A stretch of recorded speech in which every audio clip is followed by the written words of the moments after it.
Всем приветики! Показать, как говорится, бензопила штиль в разрезе. Все разобрал я свою пилочку. Ну, короче, требует ремонта, замена подшипников и сальников. Ну, в данный момент ни подшипников, ни сальников нету. Ну, решил разобрать, почистить, подтянуть пружинки на сальнике, возможно добавить там малеха герметика, посмотреть герметичность. Короче, разбомбил полностью. Ну, вы понимали, все, что разбиралось, я разобрал. Что хочу добавить. Короче, не бойтесь своими руками ломать. Знаете, у кого ничего не получается? Кто ни хрена не пробует. Вот я вчера свой бензогенератор у меня есть.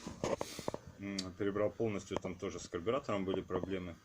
Перебрал, работает, бомба, вообще четко. Вот дошло дело до бензопилы. Вот я утром начал, разобрал ее. Соответственно, не без помощи интернета. Ну, как бы не хотелось бы ломать детали, потому посмотрел сперва правильность сборки. Вот.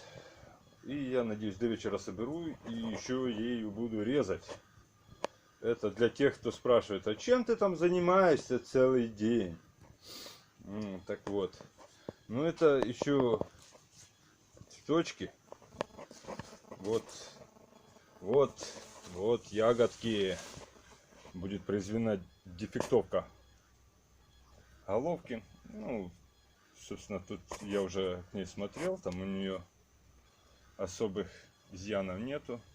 Заменится, возможно, пару шпилек, потому что не нравится мне на них резьба.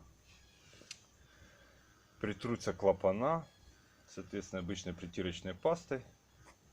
Посмотрим. Ну, буду делать ключ для рассухаривания самодельный. Поскольку покупать для одного раза ключ, ну, блин, ну не нужен он мне для одного раза. Один раз рассухарить, поменять сальники, притереть клапана и заплатить 150 гривен за ключ. Ну, блин, нету сейчас и денег, и нету в этом потребности. Блин, ничего там сложного нету, сделаем рассухариватель.